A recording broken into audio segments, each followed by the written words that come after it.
Hello, people. Welcome to the first part of a writing episode that we're doing where you could get a look behind the scenes of what is happening before you write something.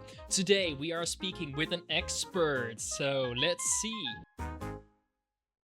Right, my first question is to you. Who are you and what do you do? Hello everyone, I'm BONSART Bokel, which is my pen name that and the name that I go under on the internet. Currently I am a steampunk YouTuber, writer of a steampunk series called The Association of Ishtar, and aspiring game developer of an upcoming RPG called Night Watch that is currently in development. And yeah, so that's a new space that I'm entering. I'm really looking forward to that. Well, fantastic. I got a couple of questions for you later on that part, of course. But first, uh, is this a hobby thing you're doing, or are you starting to consider this as an actual job? Well, it's more of a lifestyle, really. It's a passion, and that is, what most people recognize, why people love working with me. Hmm. That I'm very passionate about the things that I do. And it's also been one hell of a journey. Like, I started at 18, I started with reenactment, and that kind of like was the start of, a long journey of discovery of who I am, what I wanted to do in my life. I did martial arts for like medieval, later Eastern, very intensively. Yeah, somewhere around there, I also started discovering an intention for writing. Actually, that's very funny how that happened, because it was not something that I thought would ever happen, because I'm dyslexic.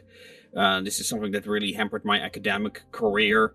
And then, the feedback I got from during that period really demotivated me of doing anything Hmm. writing related. I just lost all enthusiasm for that. I got my bachelor on the university, and then we're just gonna work, and we'll see where I end up. Um, Eventually, I found I'm now working in the information management field for like 12 years now.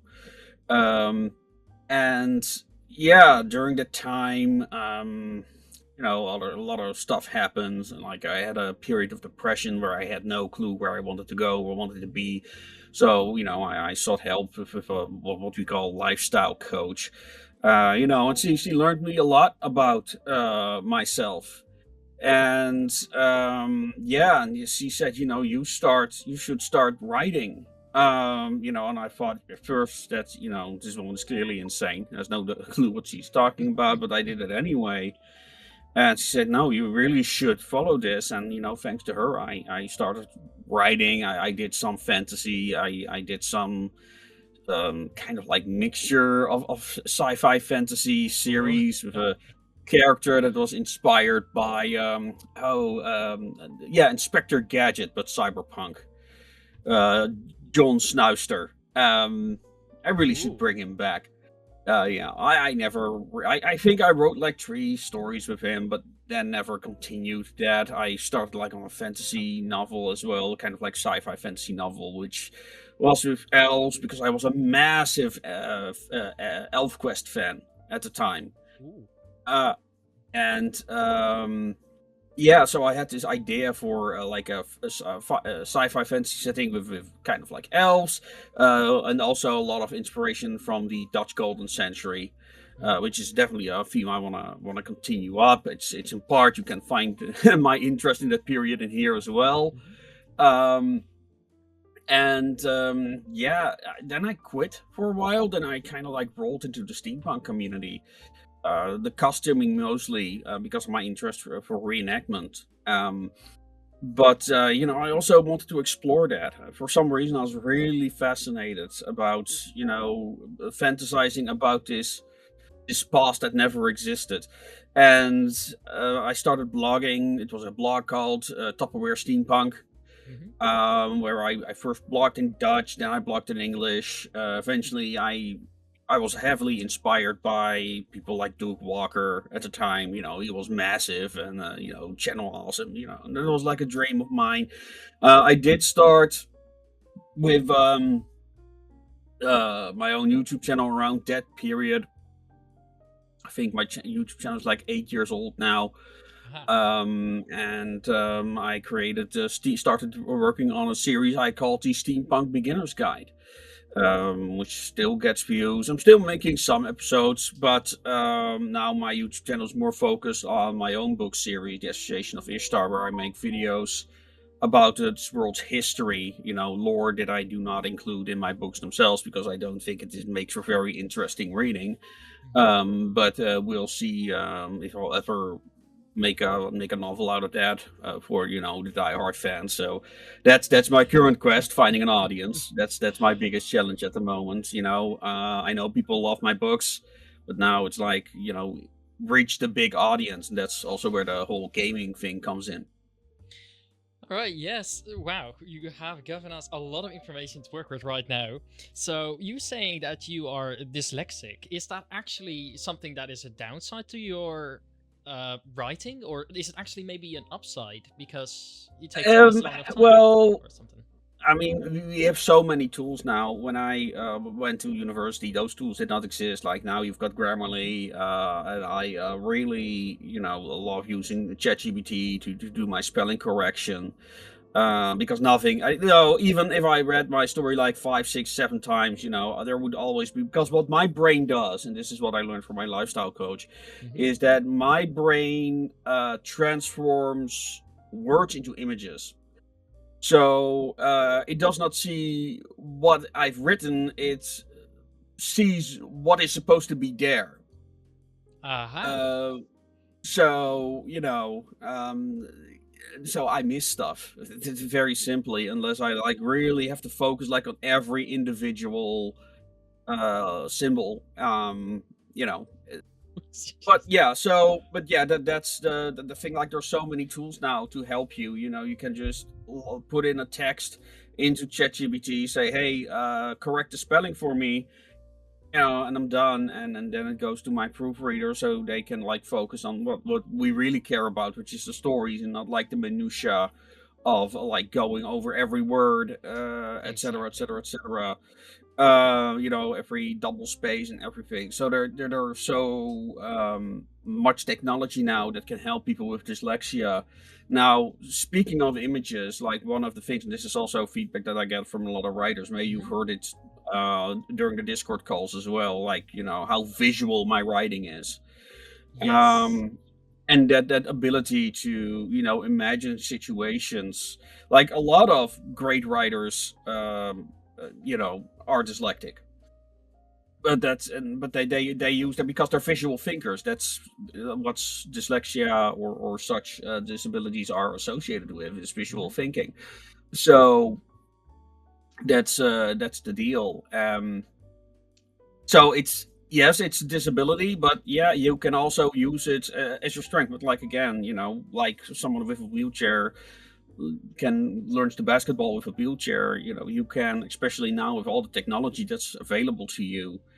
I know that using AI is a dirty word. I was not enthusiastic about it, but ChatGPT is now my writing buddy. When I want a word for something, I ask ChatGPT, like, "Hey, what is?" We used Google for that Yes, before. it's a So better let's not version. pretend that this is somehow cheating. We always done this. I mean, just AI is just far more effective at it. And yeah, I have done a lot of very fun experiments with AI, and it really helped me a lot. Like, I had like this prison. I needed to plan this prison escape, but I was having a sinus infection, and my brain just wasn't like, oh, I don't want to think about this. So I asked ChatGPT. So ChatGPT, imagine some solutions for this problem. And then ChatGPT said this, and I said, oh yeah, of course. Something very simple, but it just saves you so much brain power and frustration, because the one thing and I'm not the only one, most authors hate it, is the editing. just Yep. going over the text endlessly, and it takes Yep. seas of time. You're not doing anything productive other than getting like all those spelling errors out. And especially if you are someone like me who's poor at reading anyway, Yeah. you know, It just takes twice the time, and it's such an awful the job to do. energy, and Yeah. especially energy and motivation and everything. Oh, yeah, exactly. I wouldn't look forward to doing that anymore. Luckily, we have AI to help us fix those problems. As long it doesn't do everything for you, I'm quite happy with the use of AI. I mean, if people are using AI, you can pick it out immediately. I mean, I've Yep. seen it Yep. on the Discord area. You've been like, "This is AI," Yes. It's Yes. I've seen that multiple times as well.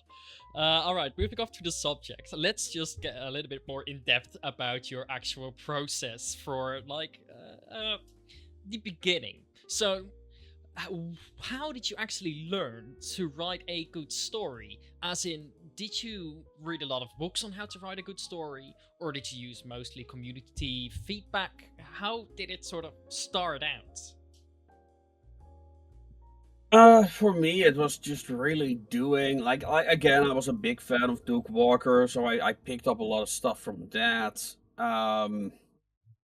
But yeah, I don't know how exactly I learned it. Like for me, it's just a lot of doing, and you just start picking up on certain things. And sure, we all watched like the movie analysis videos and all that stuff. And yes, I'm like there's not like one particular moment where I'm like yes, but that's like where I got my inspiration from. But I mean, mostly just a love for stories, really. Like again, I was never a heavy reader, like Brian Jacques of what is it, the Red Wall of the Red Roll series is the only author I could really get into for some reason. There are some writers that I can read quickly.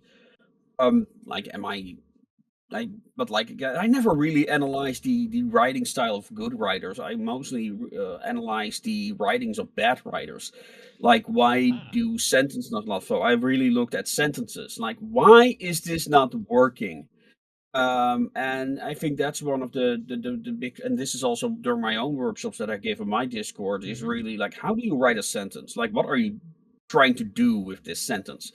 There are a lot of writers where I look at the text and I think like, wow, well, this entire alinea could be Yes. reduced to one simple sentence. Exactly. Wow. Um, yeah, and I mean, then you hear like people doing writing sessions. Oh, I read so many thousand words, where I'm doing 400, but the amount of information in my 500 sentences is probably more than what's in those 3,000 words. So efficient Okay. writing is, I think, very important to really focus on the actions. And if you know how to write the sentence based on those actions, because here's another secret, and this is another problem overall in the writing community, is that there is no communication between various disciplines, right? In the past, when you were a writer, you knew about everything. You knew about the publishing, including like the paper quality. Uh, because of specialization in our society, that all of that is gone. So writers have no idea what publishers do, and publishers have no idea what printers do, etc., etc., etc. Mm-hmm. And like for instance, like when I tell like like veteran writers, like, did you know that a comic book panel is the same has the same structure as a normal sentence? And I'm like, wow, I never knew that. Well, this is the first thing a comic book artist. This is the first thing a comic book artist told me. Really? Yes, this is like the first. Like, how do you write a comic book panel? Well, it's the same. One sentence is one action is one comic book panel.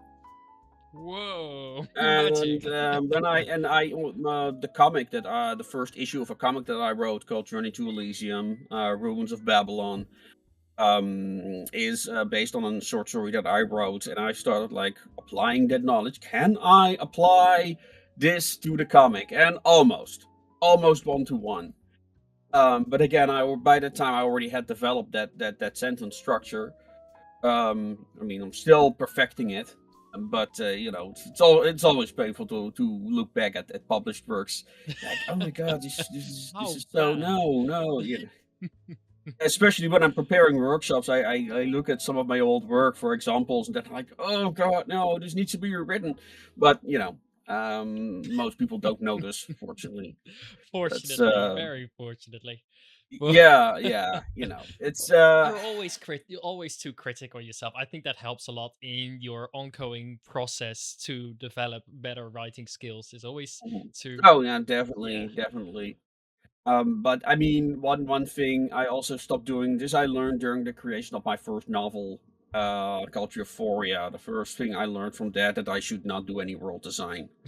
Now I have a different definitions of world design and world building than most people. Hmm. But I created like this world, like in the background with political structures and histories, and then I was writing the book, and I was like, wow, everything I want my character to do is not possible according to this lore Wow. document. So, and since then, I've never wrote such documents ever again. Like now, I'm doing it because of the role playing game, um, and that's also one of the reasons that I write the video. So it's immediately Hmm. also a narrative and not just some scribbling notes, but an actual story.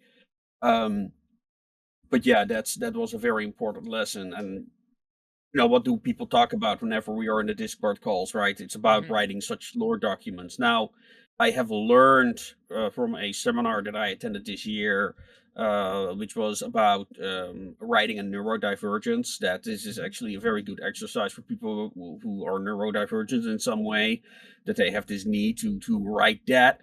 But if you don't have those qualities, um, don't just start writing the goddamn story, right? Um, yeah. All right. Well, it's also a matter of motivation, right? It's a matter of time management. It's a matter of motivation, and again, most people don't learn to write. They just write those world design documents. I'm going to call it world design documents, Hmm. and it's like it's like making a tourist guide to a place that does not exist. Aha. Yes. I see the You know, problem, I think. Yeah, and Especially the it's information like, that you're yeah, never gonna you need. want to hear about this guide about a world that does not exist. Are you interested? I mean, especially if you're somebody like me who's constantly in these communities, how many worlds are people telling you about, right? Yeah, probably thousands, and I wouldn't remember a single one Yeah, of them unless there is a good yeah, story behind it, of exactly. course. Yeah, exactly. There's no story behind it. There's no characters to get involved in. I mean, oh god, people talking about their characters. That's another. Oh god. But no, let's not go there. That But would be a very deep hole to go into. So let's avoid it's that. yeah. All right. Yes, definitely. All right. So let's just start with the writing process itself. Let's say you're starting a new book. How do you start out? Do you think like, all right, I'm gonna write down some beat points like normal writers do, sort of in a sense, and then just crisscross go between them, or is it like I already have an idea, I'm gonna write it down from A to B, and from there I'm gonna expand in each section. Like, what is your actual process in writing itself? I've written too few books to really have a method for that. Like when it was with the Range in the Machine, the first novel in the series. So how this book came about is a story into itself, because I wrote a lot of short stories. Hmm. Those I published in these anthologies. And they are diegetic stories. They're files written by the Association of History itself about the anomalies they encounter. Um, and I made like a few dozen documents like that at that point. Hmm. And it was like kind of like exploring all kinds of variations, using the framework of the Association of Ishtar, which is it's an alternate 19th century in which there's all these anomalies appearing all over the world that cause an influx of technology, robots such as these. This is an actual robot from our universe, 3D printed, and but also all kinds of alien threats. Um, And I use that framework to write all these short stories. All the short stories are in the context of this, and the association being the viewpoint faction to absorb them. And right now, I'm doing trainings for people on how to write such short stories.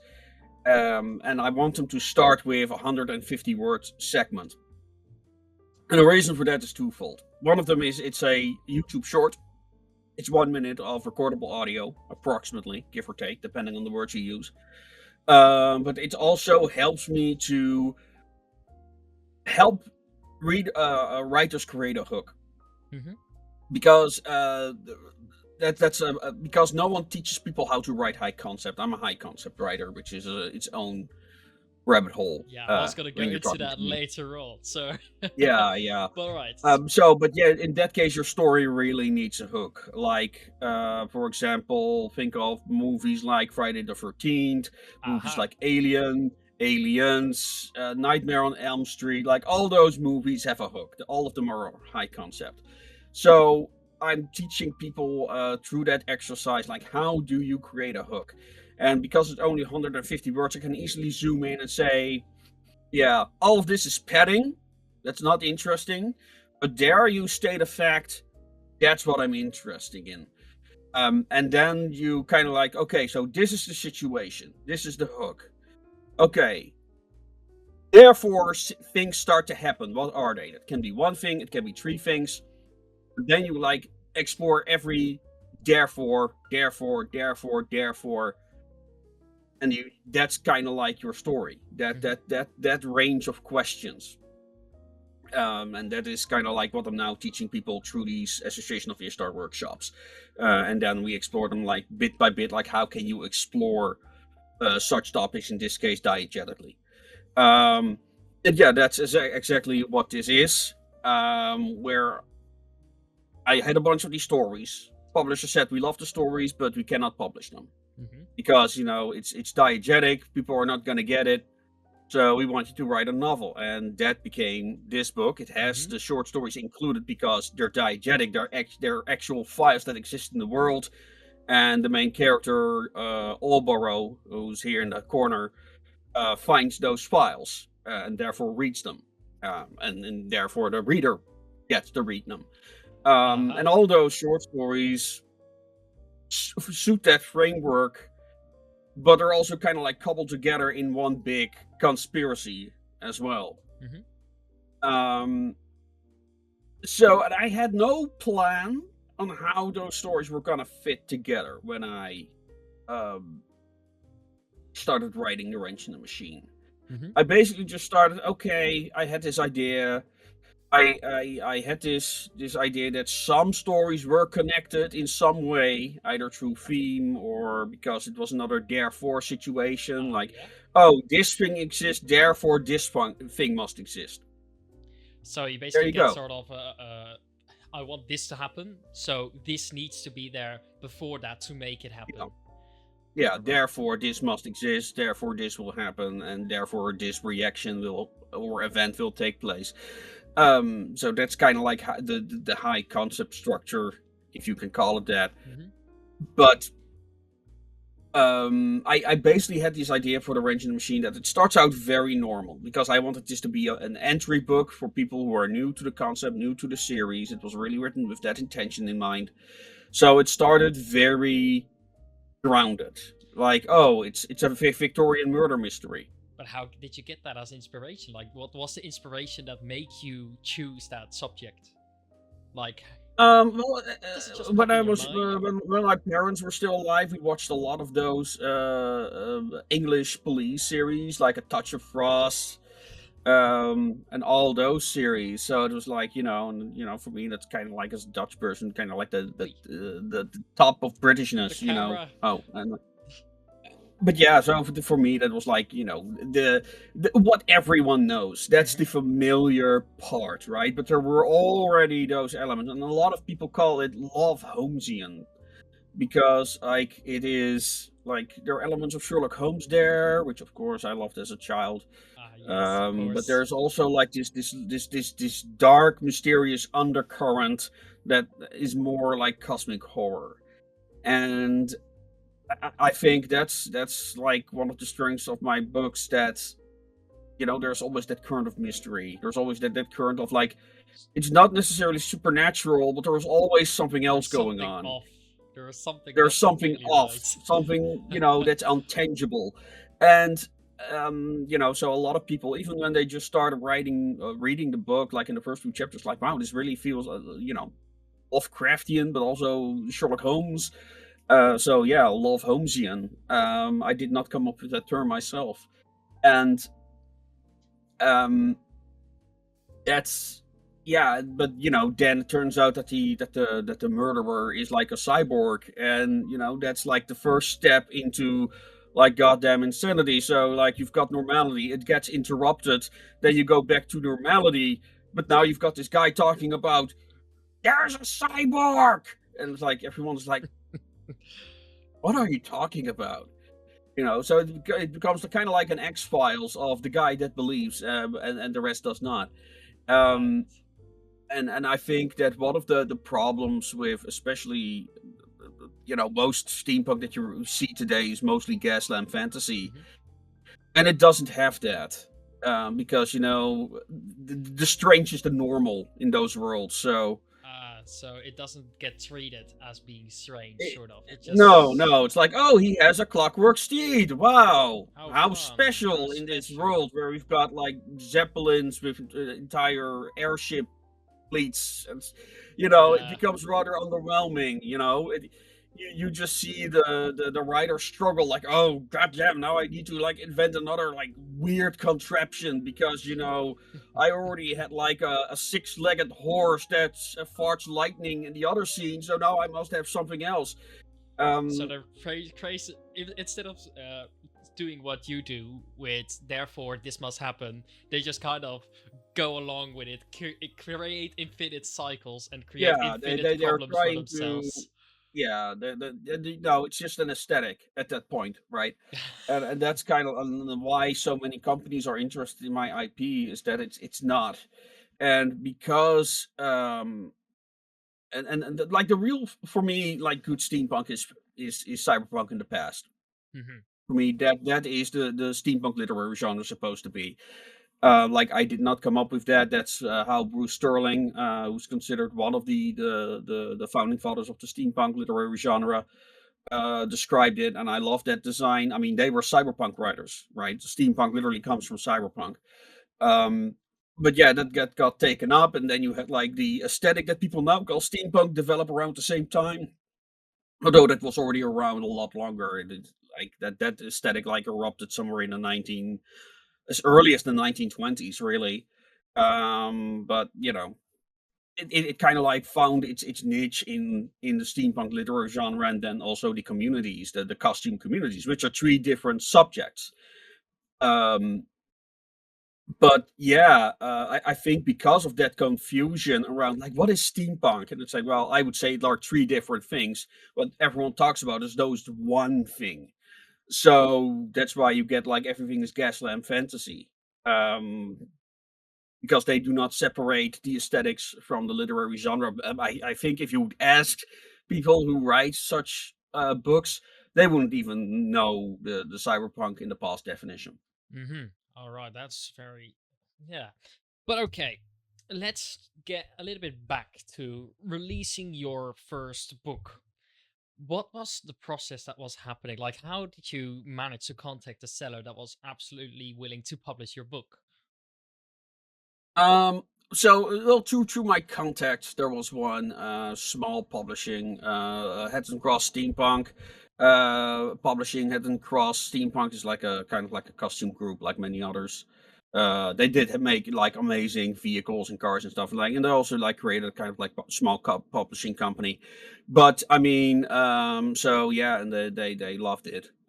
Gene is still reading my stuff to this day. Wow.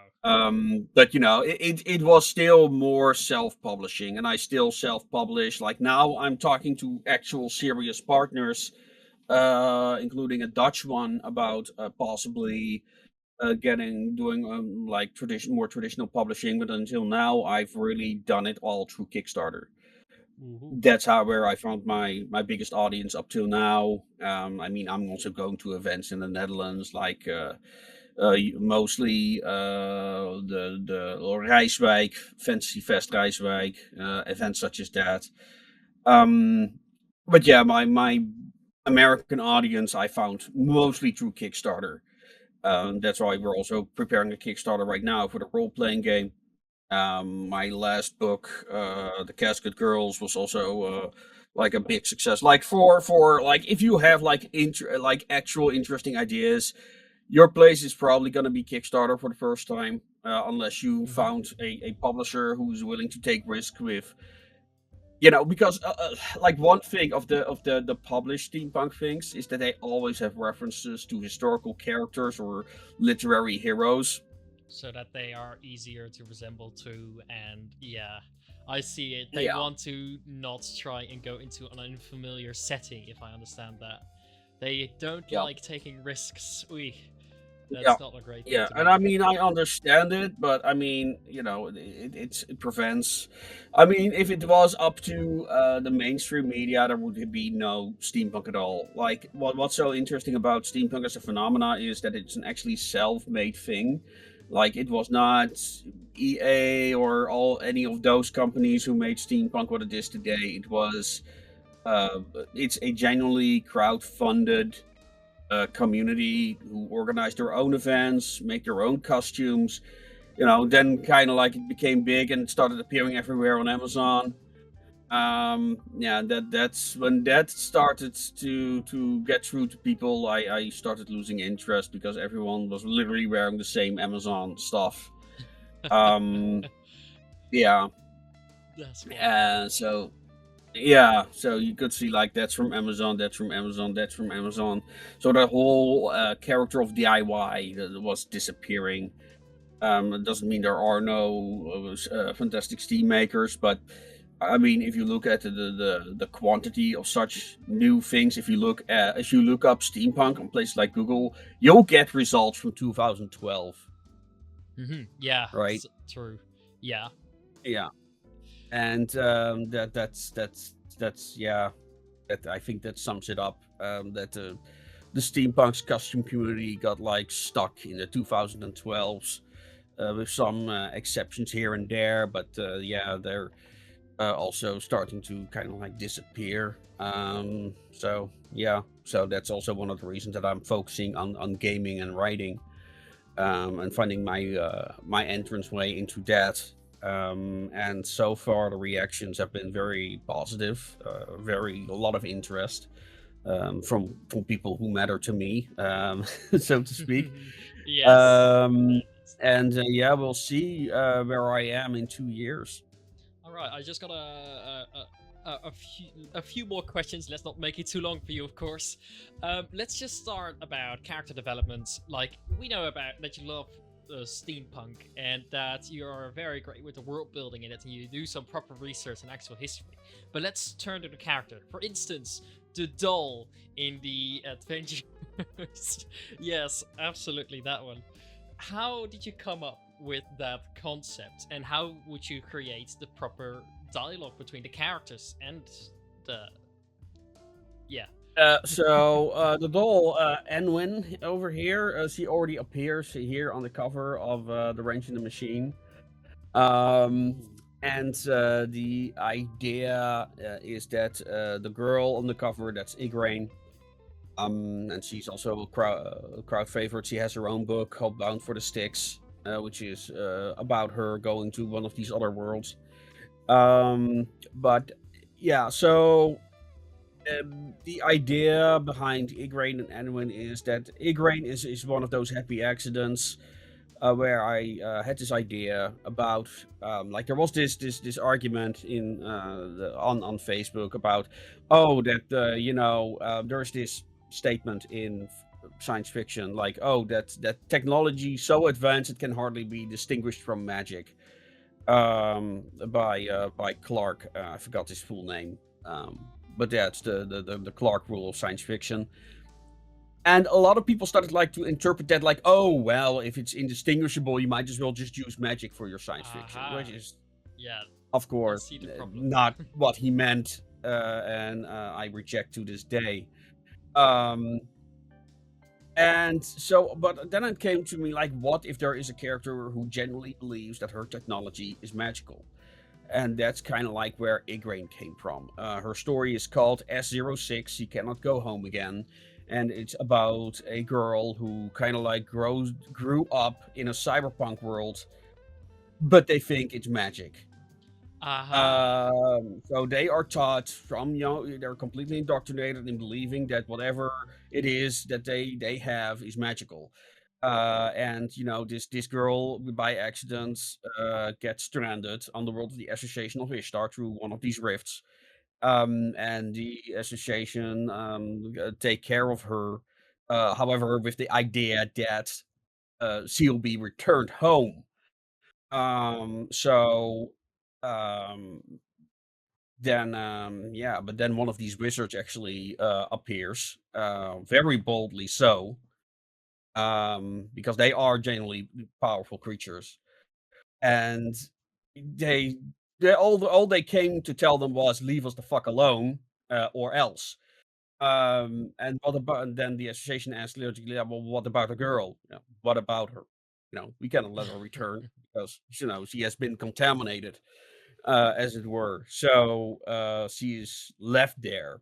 Um, and as I wrote that story, it started out as this kind of like this funny idea about a girl who thinks like everything is magical and everything needs to be done according to magical principles, which of course frustrated the scientists a lot, while also having to maintain like, oh yes, of course, yeah, yeah, no, that's really magic. Um, but yeah, there's of course like this whole tragic tale started to develop of this girl who is exiled essentially. Um, and well, as I was writing that story, like, oh my god, there's so much more going on now. But I had no other plans for her at that time. But then I started writing The Wrench in the Machine, and Albaro, who was all new to the whole Rift conspiracy thing, needed a guide, as it were. Hmm. And that was like, why not use Igraine? Um, and that's also when I invented the doll Enwin for her, as kind of like her connection to her home world, as the only person she could talk to in her own language. So she started like having entire conversations with this doll, and she does that throughout both the big books in the series. Um, and yeah, people love that relationship between her and the doll so much, um, because it's also the few times that Igraine is really honest with herself. Um, So and you're getting a yeah, sort but, of deeper look into the character, if I understand that. yeah, yeah, exactly. And people love that dynamic so much. But Igraine was becoming an adult, and it was like, okay, I cannot have like this adult woman have this doll dragging around while she's also having like more mature relationships with other characters. You know, so um, I just started like, people love this character so much. Let's see what happens if Enwin becomes alive. So I started like writing some stories where Enwin is alive, becomes alive, and people enjoyed it so much. I finally used that to write this Enwin Adventures in Responsible Doll Ownership. And yeah, that's where I explore like what's it like to have like a little doll running around who cannot speak and does not really understand the world yet. All right, now let's start with the last two questions. My second to last question is going to be: you were talking that the dialogue between characters need to carry action. How have you come up with that sense, or did you learn that by watching others? Like, how would you use that, and what's your argument for it? Well, first of all, dialogue is already action. Character is saying something, so that's already an action into itself. But the people do not just communicate through words. People also communicate through physical texts. By nodding, by shaking their head, by averting their gaze, or pretending they're doing something else and we're not paying attention. Um, and then sometimes they don't even answer at all. They pretend not to have heard you. You know, so that's kind of how I look at it. It's another way of communicating. Like you can say, "Oh, she said yes," she said no, but you can also have them say, "Oh no, she shook her head." Yeah, true. Yeah, that's exactly true. The last question is going to be, of course, about your new role playing game. Well, when did you start thinking of, like, all right, now is my moment. Now I need to create a game? Hello, little one. Well, that was something that I always kind of like ambitioned, but I was like, oh, that's a 5-year plan. That's when I have a reader base and people actually want to play such a role playing game. But then I did a podcast on my YouTube channel, Hmm. and there I met Sean Marsh, who wrote a steampunk children's book called Little Wait and Watchtower, which is also a hilarious story how he came up with that idea. But he now has a role playing company, Chalk Outline Games, and he said, "Hey, how would you like to make a role playing game based on the Association of Ishtar?" And that's kind of like, yeah, that's the story behind that. Well, wow, that's fantastic. Well, I wish you good luck with the role playing game, with your near future. Just a sneaky last question that I'm gonna pop in there. That's gonna be, what is gonna be your dream right now? What do you want to accomplish? What do I want to accomplish? Well, first I want to finish the role playing game, get that funded, find that audience. That's kind of like my current goal is just to grow that audience, find those readers, and create a community so we can create like a collaborative world. Using the framework of the Association of Ishtar, and kind of have this series where we have a whole bunch of short stories that take parts in different parts of the world, written by people from those areas, and kind of like create that alternative timeline. Yet, also speaks to the people who live in those areas. Mhm. So one of the things that in terms of the role playing game, one thing that we came up with was, hey, what if we have like role playing campaigns in the native language that takes place in those particular parts of the world, and are only published in those languages. Well, that is interesting. That's a cool concept. All right. I thank you so much for having this interview with me. This has helped me create a lot of insight in your process and a little bit about the background of your books, of your characters, of your view on writing. I wish you to have a very good night. And do you have any last few words for the possible viewers? Do I have some? Hmm. Be nice to yourself, and yeah, don't ignore your passions. Find something you're passionate about. Fantastic. Well, thank you so much. I'll hope to speak to you anytime soon. Let's end the interview here. Have a good night, everyone.